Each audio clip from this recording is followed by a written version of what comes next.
रिया अपने और गांव उनके से पति मुंबई अंकित घूमने अपने गए। गांव से मुंबई चले घूमने गए। मुंबई की भीड़भाड़ से तंग आकर एक छोटे से गांव में रहने का फैसला किया। उन्हें एक सस्ती और बड़ी हवेली मिली, जिसके बारे में गांव वाले फुसफुसाते थे।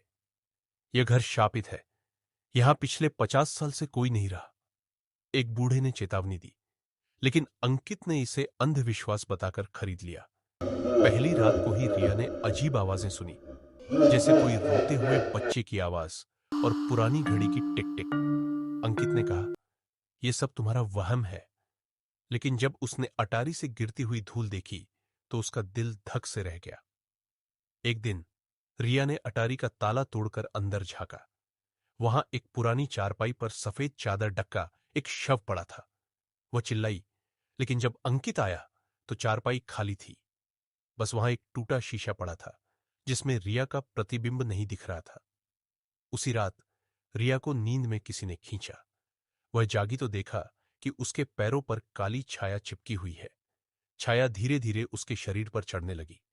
अंकित ने लाइट जलाई तो सब गायब हो गया।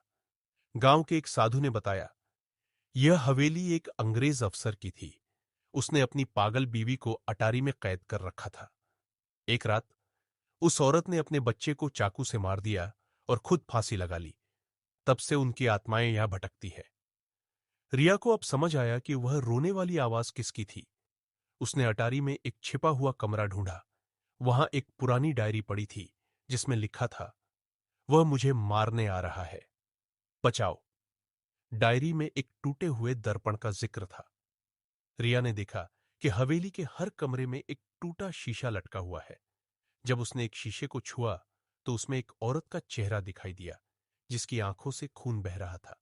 औरत ने धीरे से कहा, तुम मेरी जगह ले लोगी। उसी पल अंकित ने देखा कि रिया का चेहरा धुंधला हो रहा है। वह जैसे गायब हो रही थी।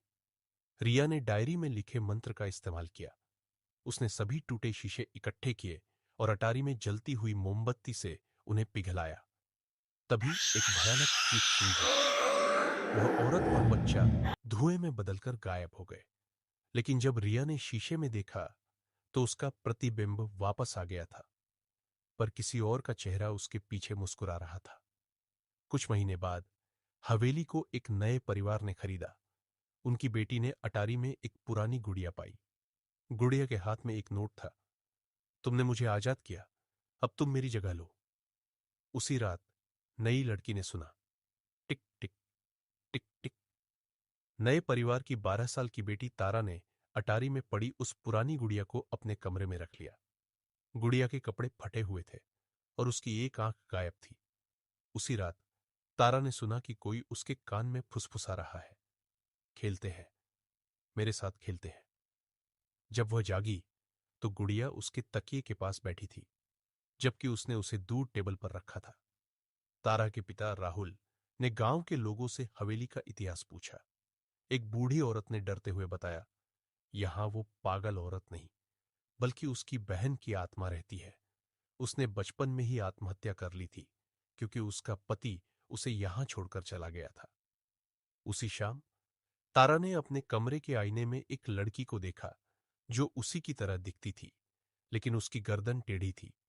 वह मुस्कुरा रही थी और हाथ से इशारा कर रही थी, आ जाओ। तारा के माता पिता को लगा कि वह बीमार पड़ रही है। उसने बताया कि गुड़िया रात में उससे बात करती है, लेकिन किसी ने विश्वास नहीं किया।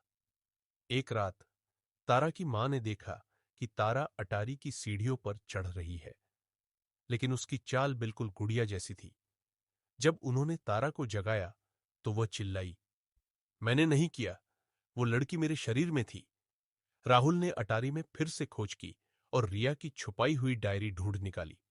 उसमें एक पन्ने पर लिखा था, शाप सिर्फ उस औरत तक सीमित नहीं था।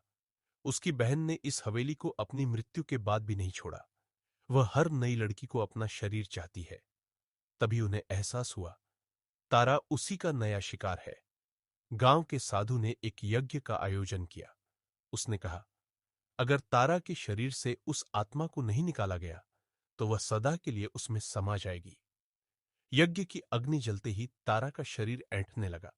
उसकी आवाज बदल गई, मैं यहां से नहीं जाऊंगी, यह अब मेरा घर है। साधु ने गुड़िया को आग में फेंका। तारा चीखती हुई जमीन पर गिर पड़ी। सब कुछ शांत हो गया।